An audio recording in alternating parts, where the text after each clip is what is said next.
Hello, everybody. Welcome to a little studio session from the Proven Alliance. Todd and I thought it would be great to hop on and share some thoughts on the road ahead, 2025. We're sitting here kind of towards the end of January. And how's the year been for you so far, Todd?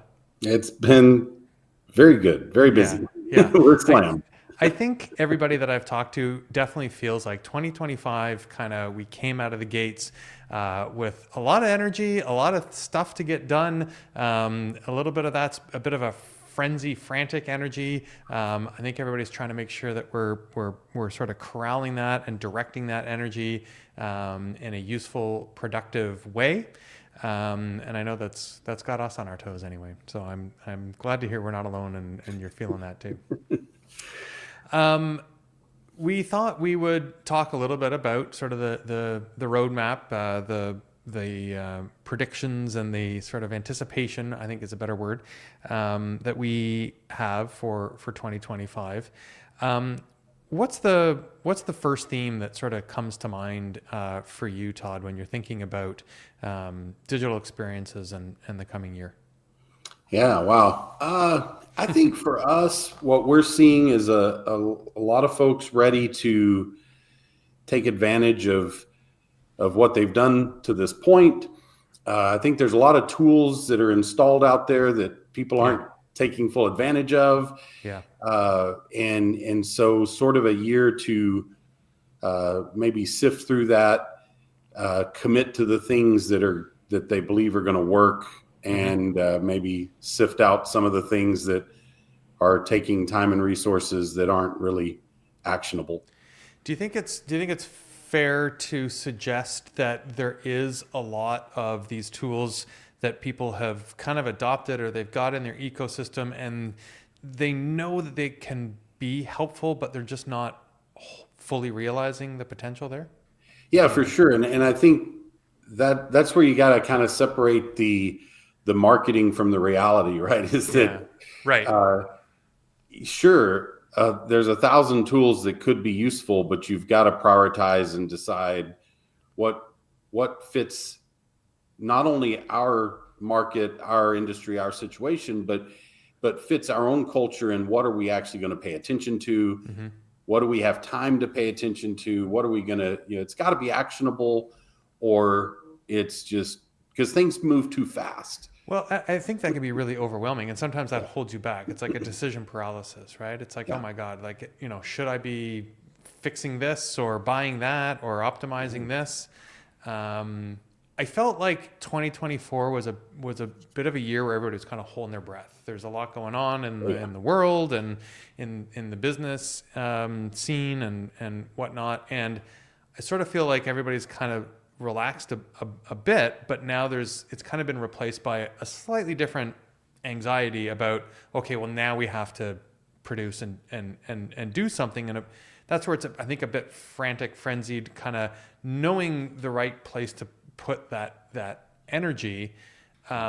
I think it's about making sure that you're just making good, smart decisions and taking advantage of some of those tools and priorities and campaigns and goals that you have had for a long time. You probably certainly have had in 2024, and you really want to make sure come to fruition and continue to grow into 2025.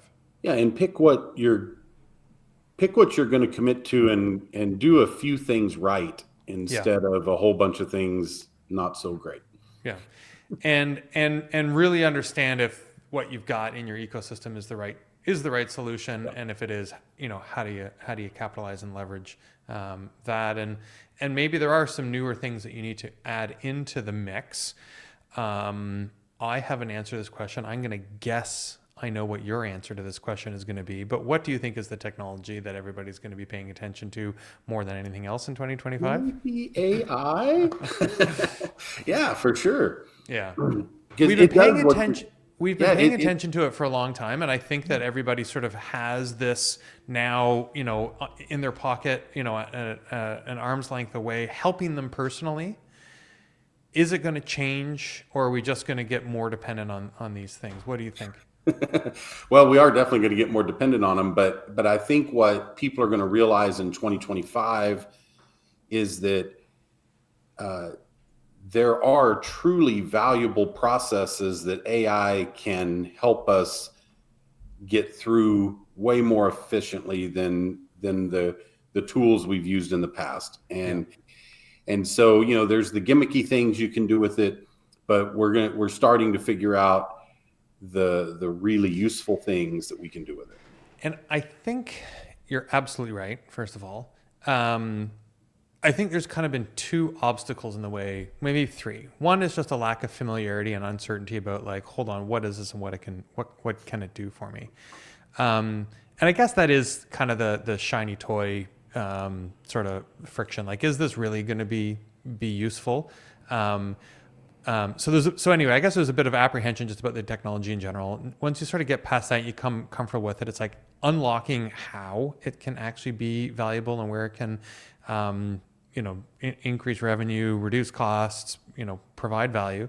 And I think part of that is and can be at least very immediately just a sort of a brand boost. Like I do think that there is a certain argument to be said for we've all got to put the suit on and try it and see how well it fits and which one fits us best and how to wear it.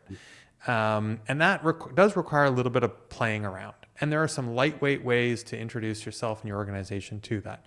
So one is just, that comfort.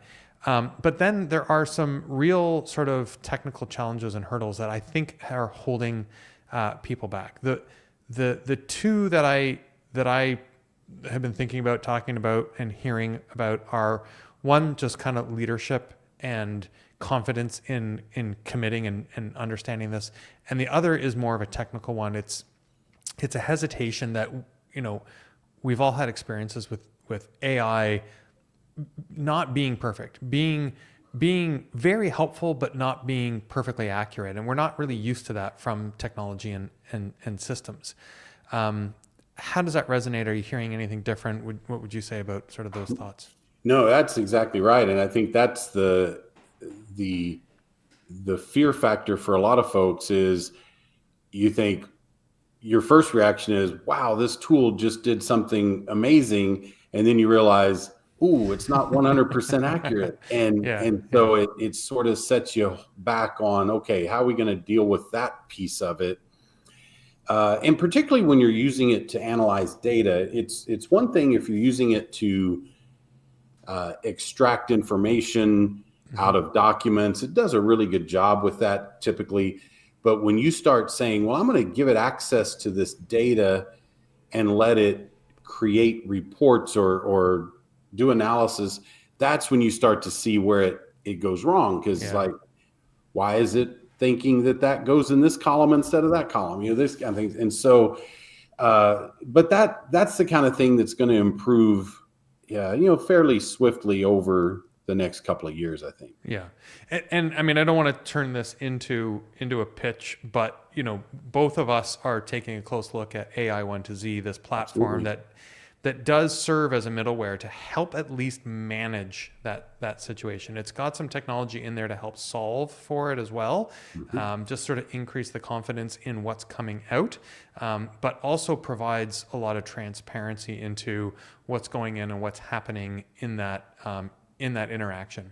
So I think for 2025, what we're going to see for the first time is that this technology is much more accessible. It is actually something you can think about implementing as a public-facing feature to improve your digital experience, improve that user experience, as well as the sort of back office automations and optimizations. Yeah. Well, in another area this makes me think about, I know both of our companies are, we serve marketing agencies often as our customers.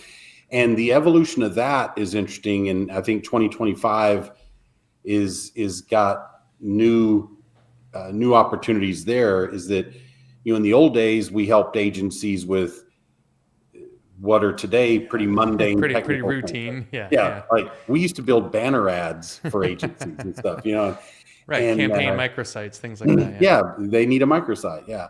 So, but today, I think what these agencies are figuring out, and what we're able to do, is be that trusted partner for just how do you manage all of the technical aspects of what's going on in your projects, because the landscape is complicated, right? And you're integrating tools. Yeah. Your CMOs are interested in the data. It's not just a bunch of siloed marketing campaigns. You've got to pull all this together, and that's where companies like ours, I think, can help a lot. Is how do you have a holistic technical architecture for your marketing, not just a creative architecture. Love it, and couldn't agree more. We have the same sort of perspective and experience there. I think that the clients are that much more savvy and expect that much more. And some of these agencies doing these things do need a little bit of an assist on just understanding where to go, how to make it work. We've gone past the point of a lot of this just being a moment in time, a live and die campaign, into we need an infrastructure to continue to execute different campaigns that helps us tie data together, integrates with different systems, and lets us leverage sort of the latest tech. So those are some good anticipations for 2025. Thanks for chatting about this with me, Todd. I think if anybody can do one of those things, they're going to be well on their way to conquering the year ahead. That's right. All right. Thanks, Todd. I look forward to chatting again. All right. Take care, Scott. Bye.